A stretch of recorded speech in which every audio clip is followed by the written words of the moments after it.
Right, let's continue our discovery of what we can do with 3D, excuse me, PD Howler with 3D, and I like to call it 2023D.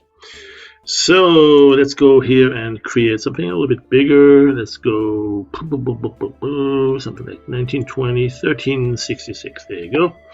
And go straight into the render, geometry.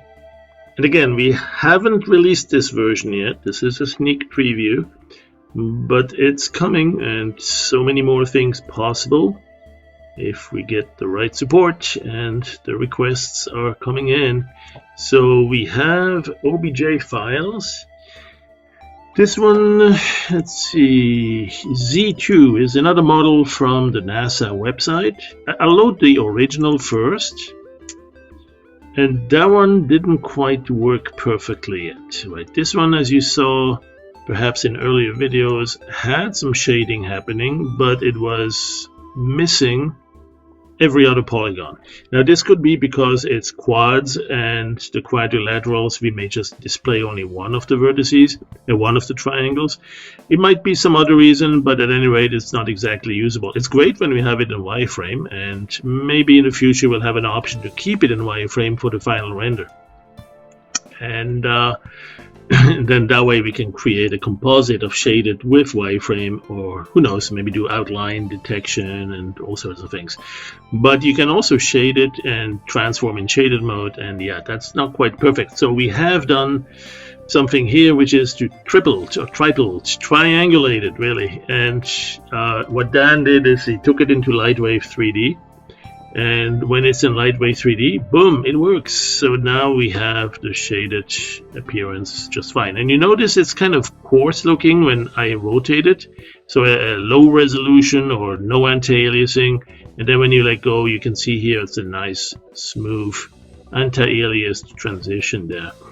Look at it again, if you will, while I'm rotating. Looks very low resolution, a little bit more dynamic and interactive that way. But yeah, we may have to switch to another graphic pipeline. This one is a little bit outdated, and I hear we have something else coming that's actually was presented in another video earlier on. That was sort of a preview of the graphic pipeline. I did not realize that. So hopefully in the GPU, much more interactive with some reflections and other things perhaps, and you know, there's so much more visual realism. But this alone can be really useful. Let's say we have him at this angle here, or maybe from the back, something like this, and then we just turn this into a brush, and there it is. So now I have it in a brush. I can go to the brush menu and store, there it is. So we have, well, the aspect ratio is different here, but get the idea. We can enable the previews, and now there he is, and we can paint with that, right? So we can have a whole bunch of these guys. Populate Mars, occupy Mars. There you go. Let's see, where do we go with this? Okay. All right, so let's say we want to actually paint all this somewhere here, do something really crazy, and then actually use this as an elevation map. Right? Nothing says we can't use this as an elevation map. So let's go and render it as a 3D elevation in, let's go this one. There you go. So now that's the elevation map, and so we now have perhaps something like this. It looks weird, but that's okay. Let's go down. Where is it? Right down here. Something like this. And we will add a little bit of smoothing here, pre-filtering, and add a little bit of bump maps, maybe mudbank, riverbed, always my favorite. Then increase the angle, make it a wide angle, there you go, and see where we want to look. Yeah. Maybe we need the sun in the back there, so let's get sunlight to move over there to the back. There it is. And what else? Maybe make it a little bit more real, a little bit better quality here in the preview. Actually, we don't need too much of that. What we could do is just increase This one here, the GI samples 5 or 7 will probably make a little bit of a difference. There you go.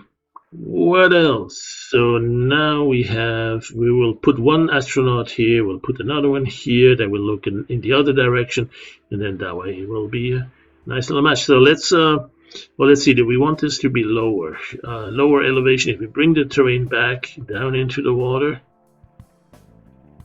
Yeah, why not? Okay, let's do this. A little bit more on the heights of the waves. Add some ground fog. Let's see if we need a distance for the fog to disappear further down there. No, that's fine. That was fine. Okay, so if you want to make it look like we're on Mars, we would probably need a reddish sky.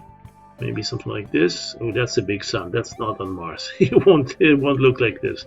Maybe something like this here. The sun might be whitish, not so yellowish. And the fog, I don't know if it will be bluish. Maybe we'll give it a reddish tint. Something like this. There you go. Alright. And we could, of course, do a lot more to that. But the surprise here is we found water on Mars. Okay, maybe we didn't. So let's go like this and say we don't want the water plane. No water. And it's just dust and rocks. Maybe a little bit flatter. Don't flatter yourself here. Alright, let's go like this and render that. Final render. Well, of course you could always add some other stuff here. Better quality soft shadows, whatever. Let's go, we're done. Let's go store this, so we have a stored copy here. And now we can put this dude a couple of places. First of all, make it a little bit smaller. And he is going to stand right around here. So we're going to snap into punch me down mode. Something like this. Boom, one of them. And then for the other one, we'll have him bigger. But we'll also want to, let's see, bigger like this. But we'll also want to flip it down the other way. So it looks not too much like a copy of this. So we'll say, what's that, horizontal? No, that's not it. U for undo, maybe X. Yeah, there it is. So now we have like this here. Boom. Alright, so that's another idea of what we can do now that we can import 3D objects, OBJ files. Those were not exactly usable right from the beginning, but you can quite often do a little something to improve it and to find perhaps triangulate it or smooth it or do something else. Let's say we want one more here. In fact, this one here will do a different coloring on the suit. Maybe let's see, what's that? Red, green, blue. Less on the red, more on the green, and that's too much on the green. Let's give it a bluish look. There you go. And a little bit more on the blue. There you go. Boom. And voila! Now we have a nice little space scene. And oh god, where's the sun now? It's gone, so maybe we need to put it there somewhere else. Let's go right click this and lens flares, put it in a reddish, no, a bluish mode, something like right around here. Boom, just around the corner. Boom. Alright, thanks for watching. I'll see you next time.